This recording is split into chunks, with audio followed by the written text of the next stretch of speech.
Hello and welcome to this lecture. My name is Miracle Chibuzzor Marcel, and I'm the founder and the director of the Pan-African Citizen Science Laboratory. So, in my previous lecture, I talked about the Artemis program, which is humanity's return to the moon and the road to Mars, part 1. And in that lecture, we learned about the history of early lunar exploration. We explored why we stopped, not because of money, but because motivation shifted. Okay. And we also learned why we are going back to the moon. I described what the Artemis program is and explained the components of the Artemis program. So if you missed that, I would suggest for you to check it out. Okay, I've talked about all of this. So, but today I'm going to be talking about the part 2 of that topic, which is Artemis, humanity's return to the moon and the road to Mars, part 2. So, so at the end of these lessons, learners, which is you, should be able to describe the objectives and the outcomes of Artemis 1, 2, and 3. You, the learner, should be able to explain why these Artemis missions are important for the future of human space exploration. You, the learner, should be able to describe why the South Pole of the Moon is the target for Artemis 3. And you, the learner, should be able to identify and explain what comes after Artemis 3 within the Artemis program. And lastly, you should know some updates, some recent updates to the Artemis 3 mission. So those are things we are going to be covering today. So by the way, this lesson is sponsored by the FreeAstroScience group. So as a start, returning to the moon is not just going to be one mission, okay, just going to the moon and returning back. It doesn't work that way. Even the Apollo mission wasn't one mission, okay? Okay?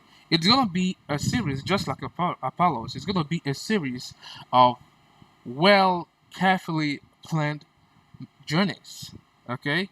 And this is very important because we want to try as much as possible to avoid failure of just one of them or two of them, or we just want to avoid failures.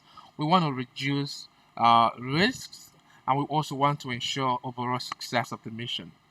So therefore, the Artemis program is built around three major missions. Three major missions, which is Artemis 1. We have the in Artemis 1, we're going to test everything without risking human lives. Then Artemis 2, which is we're going to send humans around the moon and they're not going to land there.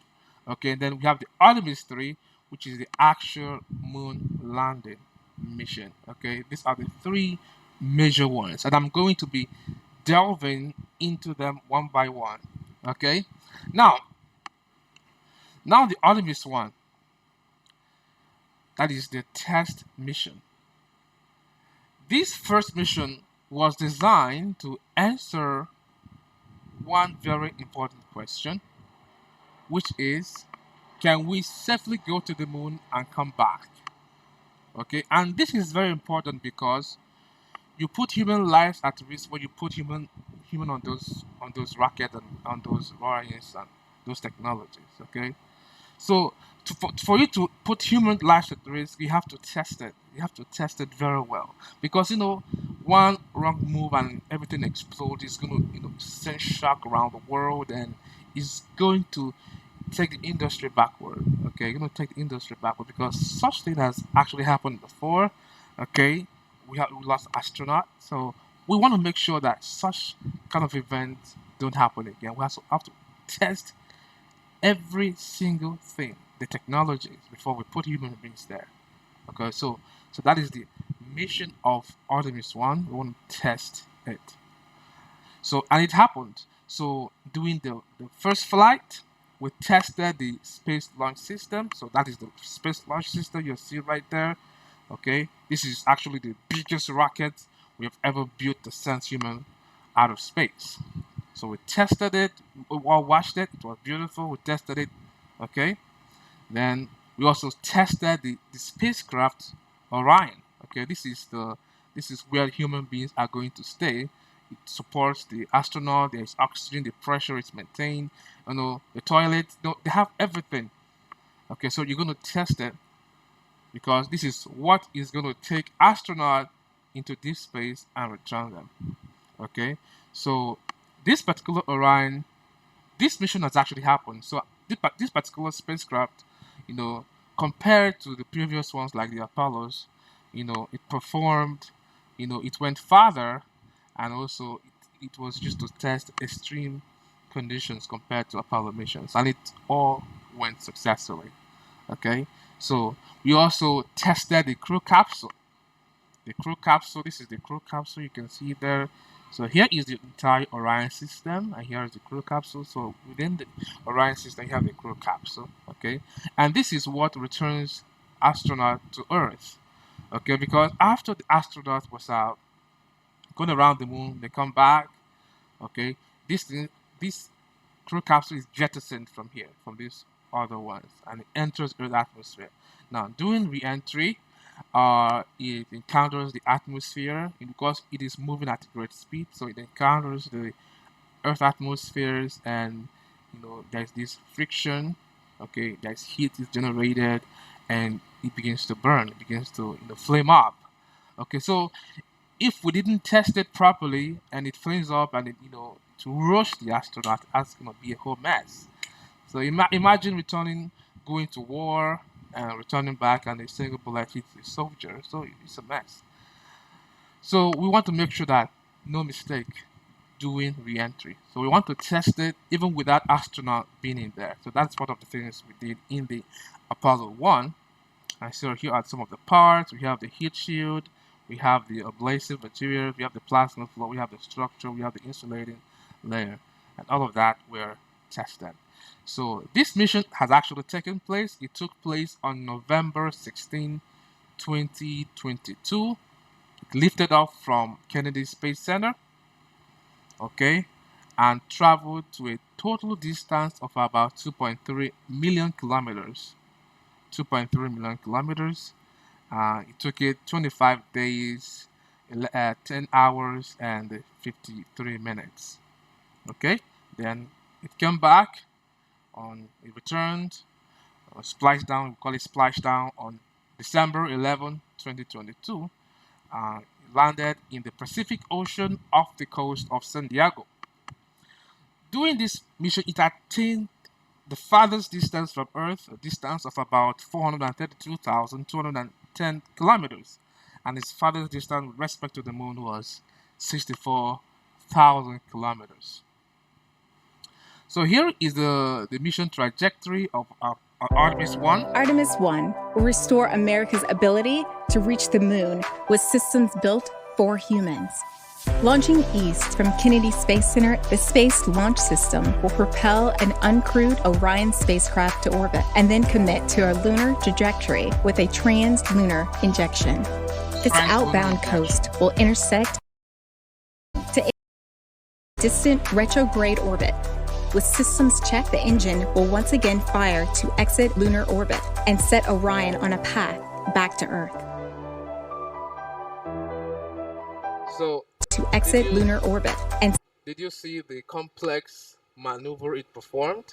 Okay, that is why it took it, took a distance of about 2.3 kilometers. Okay, so I'm gonna see that when we compare it to the Artemis 2, and because human beings were not on board, so they performed all these complex maneuvers to test all the systems and to make sure everything is perfectly fine. So that is the trajectory. That is the trajectory, and here is the actual mission, the summary of the actual mission. So I want you to watch it. It was so spectacular. So I want you to watch it. Our return to the moon will be different than the last time. We plan to explore more of the lunar surface and the learn Space how Launch to System live. is now counting down to liftoff of Orion on its maiden voyage to the moon. And here we go. Hydrogen burn-off igniters initiate. 7, 6, 5. 4-stage engine start. 3, 2, 1. Boosters in ignition. And liftoff of Artemis 1. We rise together back to the moon and beyond. We are all part of something incredibly special, the first launch of Artemis.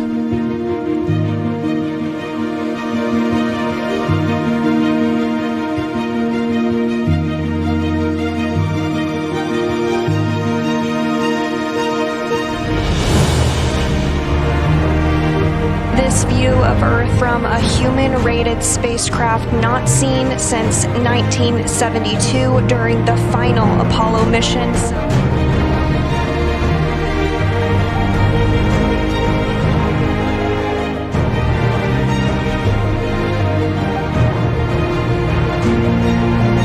Distant retrograde orbit. We're going to be about 38,000 miles away from the lunar surface. We're going beyond anywhere we ever went for Apollo.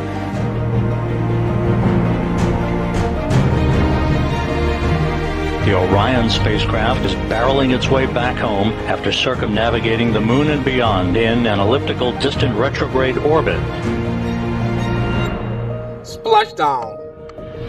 Splashdown. Congratulations. Orion back on Earth. Wow, it's amazing. I watched it. It was so cool because I watched it that day. It was so cool. So once the system was tested and we discovered that it works, the next plan begins, which is to put humans in them. That will bring us to Artemis 2, which is the first human journey back to the moon.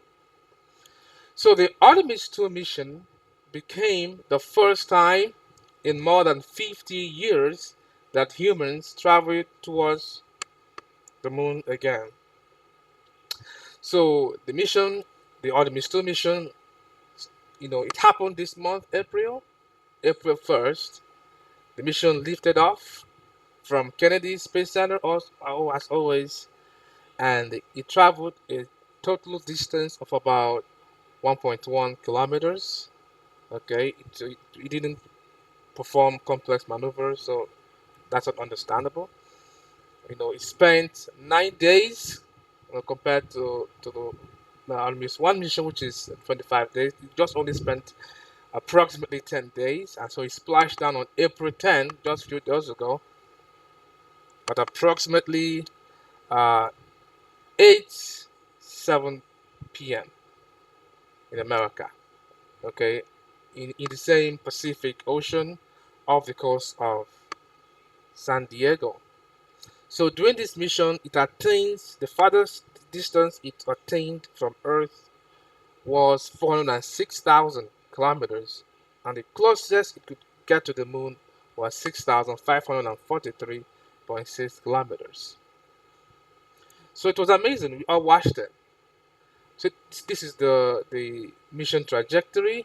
Okay, so if you compare it with respect to the Artemis 1 program, it is it is simpler. And so performed translunar injection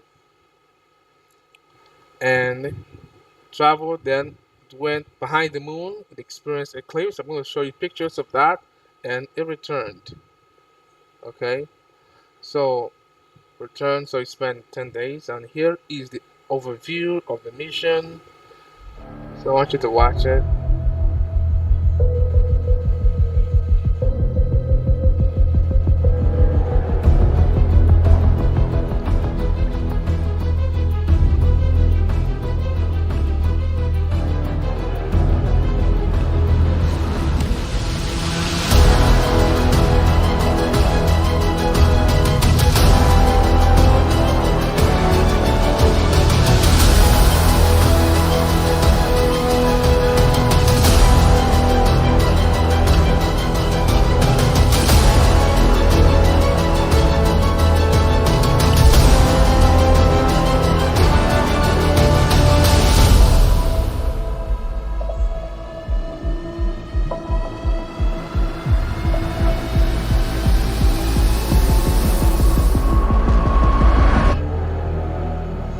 and it was a successful mission once again. So during the mission, they took lots of pictures. They had their cameras and their personal cameras, and also their cameras around the spacecraft. Okay, they took lots of pictures. So when they were going to the moon, they took this picture of Earth.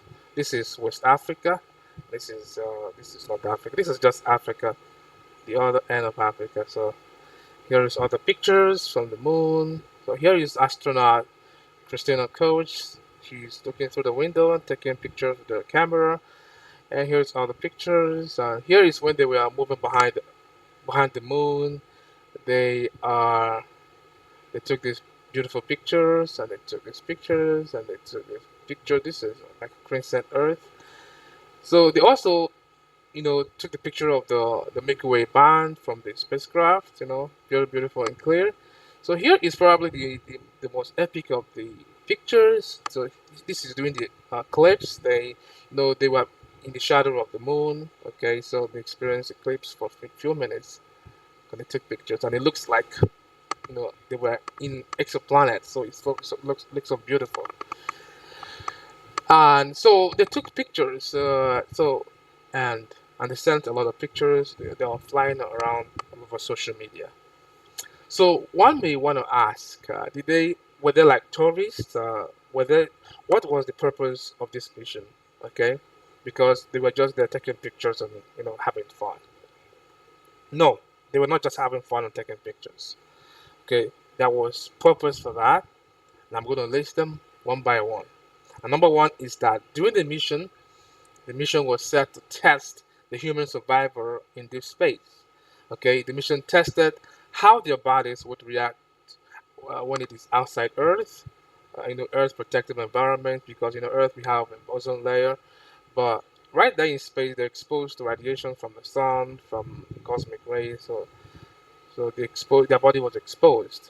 Because they were also isolated because there was nobody there. They were just there with the universe, and also experienced this microgravity they usually experience on the ISS. Okay. By the way, these astronauts have also been on the ISS. So what is the need of that? Okay, the need for this is ISS is orbiting around the Earth, but here they went further. Even the microgravity will even be more intense. Okay, the microgravity they will experience is it's not the kind of microgravity experience on Earth, because the microgravity experience on Earth is due to Earth, the ISS missing Earth. Okay, but this one is pure microgravity because of lesser gravity. Okay, the real microgravity. Okay, so they tested a lot of that. Okay, and also they tested the life support system on the spacecraft, like the oxygen supply system, to know if it was working fine. They tested the temperature control system, even the pressure inside. They tested it. Also, even the waste management. In fact, their toilet broke down when they just got out of Earth. So you can imagine that. So, and however, those were expected because that was the purpose. They were testing them, so to know how they can handle astronauts. Okay, so they also tested the system reliability, the communication system. They were constantly communicating with the ground station. In fact, they communicated with the President of the United States, President Trump. They also communicated with the Prime Minister of Canada. So all of these things were part of the testing. Okay, so the navigation system, they tested it. They tested the emergency procedure. So in summary, the Artemis 2 strived to answer one critical question, which is, can humans safely make the journey to the moon and back?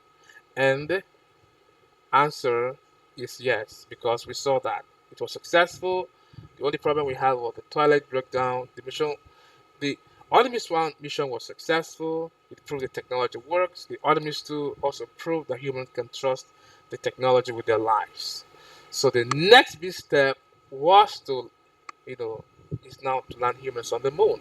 And that will bring us to Artemis 3, which is the moon landing. So the Artemis 3 is that mission that will take astronauts from Earth to orbits and to the lunar surface and bring them back. Okay? So the astronaut will land on the south pole of the moon. the South Pole. I'm going to explain that later. Okay, and that mission will also include the first woman that will walk on the moon.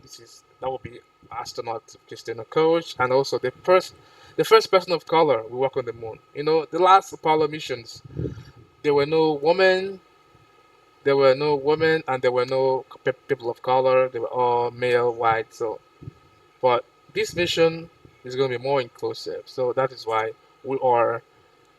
This is why this mission is very important. Okay, now, so what are we landing on the south pole of the moon?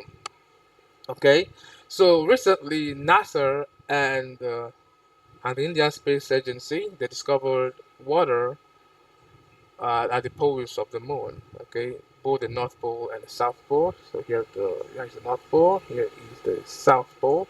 They discovered water, but these waters are inside deep craters. These deep craters inside the moon. Sunlight does not reach them. Okay, sunlight, it travels parallel. It travels straight. It doesn't bend. So it doesn't reach them. Okay, it doesn't reach the depth of this crater. So these water have been there for billions of years since the beginning of time when they arrived there. Okay, the temperature is about minus 150 degrees Celsius.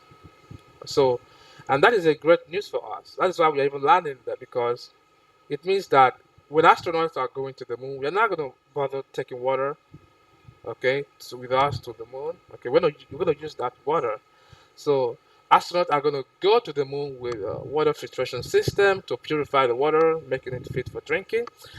They're going to also use some of the technologies to extract oxygen from that water, because water is made up of oxygen and hydrogen. Okay, so if you take away the hydrogen, you take the oxygen for breathing, support the astronaut. Then you can also use it for fuel, rocket fuels. It's important.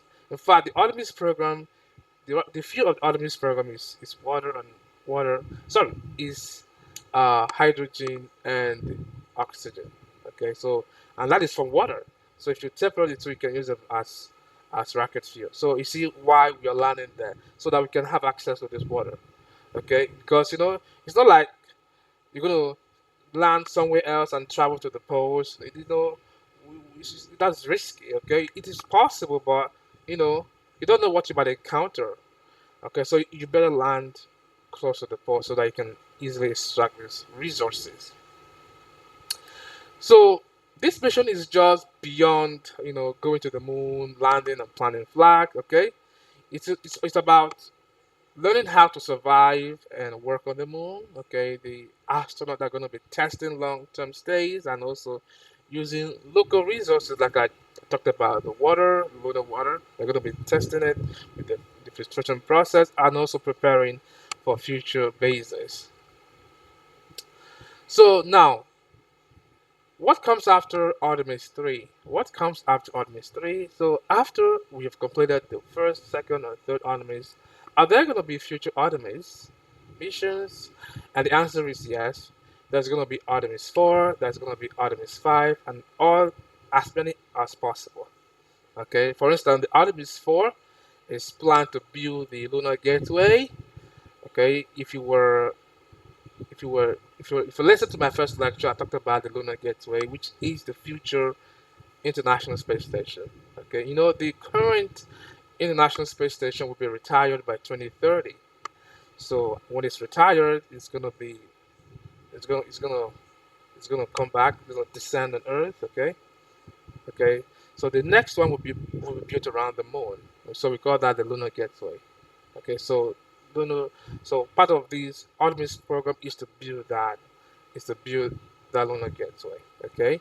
So astronauts are gonna be going there to have the assembly of the lunar gateway. Okay, then the Artemis 5 is expected to continue moon landing with more advanced missions and with improved systems, because as we are learning, we also going to be improving our technologies and the systems. So, and also other missions also include scientific research, building lunar bases and long-term stays. So, but the overall vision of this Artemis program is to prepare humans for Mars exploration. We want to explore the Mars. So changes to Artemis 3, and this is very important. There has been changes to Artemis 3.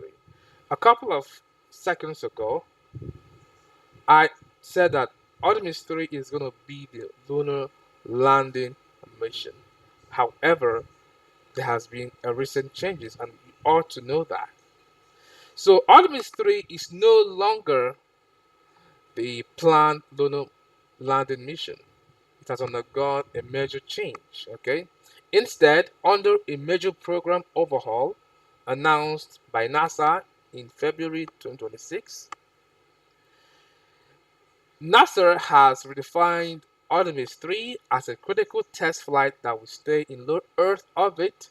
Pay attention, to stay in low Earth orbit to practice the complex rendezvous and docking procedures required for future landing. Okay, this was announced by NASA new administrator Isaacman Jared. He explained that the changes are a strategic course correction to reduce risk and increase the pace of development. Okay, so this particular update, okay, the Artemis 3, which is going to be orbiting the Earth to perform rendezvous, complex rendezvous, is going to be scheduled to take place at the mid-year of 2027. Then the first crew moon landing of the Artemis era is now targeted for 2028 as part of the Artemis 4 mission. So you have to know these changes. So the lunar landing is not going to be in the Artemis 4 mission. So if you have any questions, you can drop them in the comment sections and I'm going to be responding. Thank you for paying attention.